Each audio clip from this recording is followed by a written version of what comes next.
नमस्कार दोस्तों, आज के इस वीडियो में आपको माइक्रोमीटर चलाना सिखाने वाला हूं। यदि आप मैकेनिक हैं, यदि मैकेनिक नहीं हैं, यदि आप मैकेनिक बनना चाह रहे हैं तो आपको इस माइक्रोमीटर की बहुत ज़रूरत पड़ती है, क्योंकि जब आप पंखा, कूलर, मोटर और समरसीबल की वाइंडिंग करेंगे तो उसके अंदर जो इस तरह से वायर लगे होते हैं उनको नापने के लिए, उनको गेज करने के लिए इस तरह से माइक्रोमीटर की ज़रूरत पड़ेगी। यदि आपको माइक्रोमीटर नहीं चलाना आता, यदि आप जानते हैं तो कोई बात नहीं। यदि जो लोग नहीं जानते हैं कैसे इससे तार को गेज किया जाता है तो उसको यह वीडियो ज़रूर देखना चाहिए। यदि आपके पास एक चक्री वाला गेज होता है उसमें बड़ी सरलता से पता चल जाता है, लेकिन उसमें सही गेज का पता नहीं चल पाता है कि वायर कितने नंबर का है, SWG कितने नंबर का है, वाइंडिंग वायर कितने नंबर का है। यदि आपके पास इस तरह से माइक्रोमीटर है तो इससे आपको क्लियर और एग्जैक्ट पता चल जाता है कि वायर कितने नंबर का है। आपको इस तरह से माइक्रोमीटर लेना है और इसको चलाने के लिए इस वीडियो को देखना है। देखिए इसको कैसे चलाया जाता है। ये देखिए इस तरह से कुछ देखने में रहता है और इसके यहाँ पर देखिए कुछ रीडिंग लिखी होती है। इसको घुमा करके पूरी साइड में आप देख सकते हैं। और जैसे ही यहाँ से इसको यहाँ से घुमाना है, यहाँ से नहीं घुमाना है, यहाँ से घुमाना है, इस तरह से घुमाने पर यह रीडिंग ऊपर नीचे होती है और यहाँ का मुंह खुलता जाता है। देखिए जैसे इसको घुमाते हैं, देखिए ये घूम रहा है पूरा और यहाँ जगह बनती जा रही है। देखिए यहाँ पर यहीं पर वायर को फंसा करके उसको गेज किया जाता है, रीडिंग पढ़ा जाता है। अभी मैं समझाऊंगा कैसे गेज करते हैं, लेकिन थोड़ा सा जो इसके ऊपर रीडिंग लिखी हुई है उसको समझ लेते हैं। देखिए अभी यह ऑफ कंडीशन में है, यानी यह बंद है। इसका जो जबड़ा है यहाँ पूरी तरह से चिपका हुआ है। अब यहाँ पर जीरो पर है, देखिए यहाँ पर जीरो दिख रहा है। एक लंबी सी लाइन आपको दिख रही है, इस लाइन के सामने एक और लंबी सी लाइन है और उसके सामने जीरो लिखा हुआ है, यानी अभी यह ऑफ कंडीशन में है, जीरो कंडीशन में है। जैसे ही इसको घुमाएंगे तो इसकी रीडिंग बढ़ती जाएगी और यहाँ का जो मुंह है इसका खुलता जाएगा। देखिए इसको जैसे घुमाएंगे यहाँ से लाइनें बनी होती हैं। यहाँ जीरो से लेकर के छोटी छोटी जो लाइनें आपको दिख रही हैं उनको 1 2 3 4 और बड़ी लाइन को 5 पढ़ा जाता है। इसी तरह से आप देखिए 6 7 8 9 और बड़ी वाली लाइन को 10। इस तरह से आपको काउंट करना है कि वायर कितने mm है और उसको चार्ट में देख करके पता कर लेना है कि वायर कितने नंबर का है, SWG कितने नंबर का है। किसी भी मोटर में इस तरह से वायर का प्रयोग किया रहता है। चलिए इसको हम थोड़ा सा घुमाते हैं। यहाँ से जैसे ही घुमाएंगे तो यहाँ का इसका मुख खुलता जाएगा। देखिए इसको इस तरह से घुमाते जाएंगे। देखिए यह घूमने लगा है। यहाँ से देखिए यह 5 घूम गया। इस तरह से इसको पढ़ना है। यहाँ जीरो से चालू करना है, जीरो से चालू करके आपको 5 जैसे घुमाएंगे 5 घूम गया। आप 10 के सामने यह लाइन जो बड़ी वाली लाइन है और इस लाइन के सामने ये बड़ी वाली लाइन इस साइड में जो बनी हुई है एरिया आ जाती है। 10 हो गया और इस तरह से 15 हो गया, देखिए सामने आती जा रही हैं। और इसी तरह से यह 20 हो गया। इस लाइन से आपको काउंट करना है। ये जो लंबी वाली लाइन इस साइड में बनी हुई है, जिसके सामने जो लाइन आकर के रुक जाएगी उसको उतना पढ़ना है। जैसे 20 हो गया, 20 के बाद एक ऐसे लाइन आ जाएगी तो उसको 21 पढ़ना है। उसी तरह से आ जाएगी तो 22 पढ़ना है। और इस तरह से बड़ी वाली लाइन के सामने एरिया वाली लाइन आ जाती है, इसको 25 हो गया। अब इसी के सामने इधर से इसे घुमाते जाएंगे और पढ़ते जाएंगे 30 35 40 45 और पुनः से दोबारा यदि जीरो आ जाता है तो ये 50 हो जाएगा। इसका मुंह यहाँ से खुल गया है, देखिए इतना खुल गया है। उसी तरह से आप इसको 55 60 65 आपको पढ़ना है। मान लीजिए 65 के बाद ये 66 67 68 69 70, यहाँ पर 70 आ गया। इसी तरह से आपको पढ़ना है। छोटी वाली लाइनें जो होती हैं 5 के बीच में जो बनी होती हैं, यानी इस बड़ी वाली लाइन से और इस बड़ी वाली लाइन के बीच में 4 छोटी लाइनें बनी होती हैं। देखिए 1 2 3 4 और 5वीं लाइन बड़ी वाली हो जाती है। इसी तरह से आपको पूरा पढ़ना है। अब चलिए देख लेते हैं कि कैसे वायर को गेज करते हैं।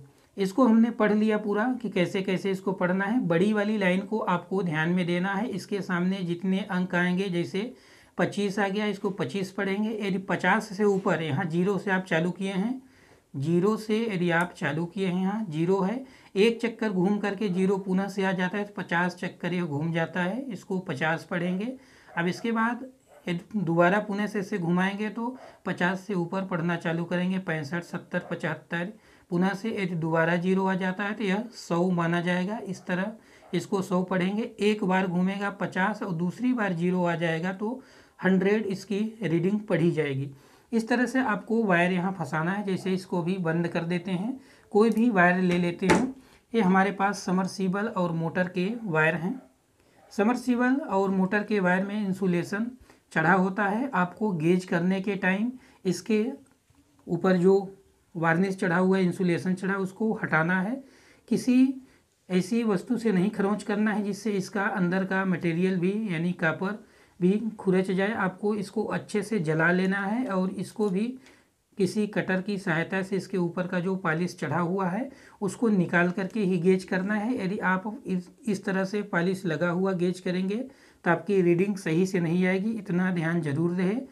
समरसीबल वायर को जब गेज करें तो इसके ऊपर जो एक परत प्लास्टिक की चढ़ी हुई है इसको निकाल करके ही गेज करें, और इस वायर का यानी मोटर में जो कॉपर वाइंडिंग वायर होता है उसको गेज करें तो इसके ऊपर जो इंसुलेशन चढ़ा हुआ है वायर को अच्छे से जला लेना चाहिए। खरोचना नहीं चाहिए, खरोचने से वायर भी छिल जाता है और जलाने से इसके ऊपर जो इंसुलेशन चढ़ा होता है वही छिलता है। मैं बिना इंसुलेशन हटाए ही इस तरह से रीडिंग ले रहा हूँ। आपको इंसुलेशन हटा करके रीडिंग लेना है, नहीं तो आपको वायर गेज सही से नहीं समझ में आ पाएगा। चलिए आपको बताते हैं कैसे। ये ले लिए हमने, इसको ऐसे पकड़ना है। वायर सीधा होना चाहिए, इन बातों को आपको ध्यान में रखना चाहिए। वायर को इस तरह से सीधा करके ही इसके अंदर डालना चाहिए, नहीं रीडिंग सही नहीं आ पाएगी। आपको इंसुलेशन हटा लेना है, हमने इंसुलेशन नहीं हटाए हैं। आपको हटा करके गेज करना है, इस तरह से घुमाना है। देखिए इसको इस तरह से घुमाना है और वायर को यहाँ पर इस तरह से फंसाना है और फिर रीडिंग पढ़ना है। ये देखिए आप कंडीशन में करके आपको बताते हैं। देखिए ये अभी आप कंडीशन में है, इसको इधर से घुमाते जाएंगे और वायर को यहाँ देखेंगे, रखे रहेंगे कि वायर उसके अंदर घुस रहा है या नहीं घुस रहा है। देखिए घुमा रहे हैं इसको, एक बार पूरा घूम जाएगा, जीरो आ जाएगा तो 50 चक्कर घूम गया, अभी भी वायर इसके अंदर नहीं घुस रहा है। अब ज़्यादा घूमेंगे, याद रखना है यहाँ से अब 50 से ऊपर रीडिंग जा रही है। ये देखिए 70, 80, 85, 90। ये देखिए अब वायर यहाँ घुस गया है। इसको थोड़ा सा और अच्छे से ये करके यहाँ से टाइट करेंगे, इसे यहाँ से अब टाइट कर देना है। इस तरह से टाइट कर देंगे, यह अब नहीं घूमेगा। अब यहाँ रीडिंग पढ़ना है। देखिए एक चक्कर घूम गया था 50, और यह 50 और 30, 80 और 81, 81 रीडिंग आ रही है, यानी इस वायर की रीडिंग है 81। अब आपको चार्ट खोलना है, इस तरह से आपके पास चार्ट होना चाहिए। चार्ट से आपको देख करके पता करना पड़ेगा कि यह वायर कितने नंबर का है। चलिए चार्ट भी देखना आपको बता देते हैं। यहाँ हमने देखा कि 81 रीडिंग आई थी। अब यहाँ mm में हम मिलाएंगे। ये देखिए ये चार्ट इस तरह से होता है। अब 81 हम देखने वाले हैं कि किसकी रीडिंग 81 आई हुई है। ये देखिए यहाँ पर देखिए लिखा हुआ है 81, 28। ये देख रहे हैं, हमने गेज से गेज किया, हमने माइक्रोमीटर से रीडिंग को पढ़ा, पढ़ने के बाद 81 रीडिंग आई है। यहाँ पर देखिए 81, 28, यहाँ देख रहे हैं 21 नंबर वायर है। यहाँ SWG लिखा हुआ है। देखिए यहाँ वायर का नंबर है, डायमीटर mm में हम देख रहे हैं। यहाँ 81 आई थी। देखिए यहाँ पर 81 लिखा हुआ है, mm में हम देख रहे हैं 81 देखिए, और यहाँ 21 नंबर SWG 21 नंबर है। इस तरह से हम समरसीबल वायर को थोड़ा दूसरे हिसाब से गेज करते हैं, लेकिन रीडिंग इसी तरह से पढ़ेंगे। आशा करते हैं कि इस वीडियो में आपको माइक्रोमीटर चलाना आ गया होगा। यदि आप पतले वायर को गेज करेंगे, वो 21 नंबर था। यदि आप पतले वायर को गेज कर रहे हैं तो इस तरह से आपको चलाना है। इस तरह से पतला वायर है, पतले वायर को यहाँ पर फंसाना है और आपको रीडिंग पढ़ना है। देखिए इस तरह से, ये देखिए 60, 61, 62, 63 63 पर यह रीडिंग आई है। अब आपको यहाँ 63 देखना है, 63 बन रहा है। यहाँ देखिए, ये देखिए 6350 mm में आपको देखना है, 6350 यहाँ है। और यहाँ देखिए 2275 यानी 22.5 या 23 नंबर वायर है, 2275। ये देखिए इस तरह से आपको SWG निकालना समझ में आ गया होगा। यदि किसी भी प्रकार की दिक्कत है तो आप हमसे कमेंट करके पूछ सकते हैं। समर्सिबल वायर को गेज करने के लिए रीडिंग तो इसी तरह से पढ़ी जाती है, लेकिन इसको 07, 08, 10, 11, 12 इस तरह से किया जाता है, लेकिन उसके लिए अलग से वीडियो बनानी पड़ेगी। वीडियो ज़्यादा लंबी हो जाएगी। धन्यवाद दोस्तों।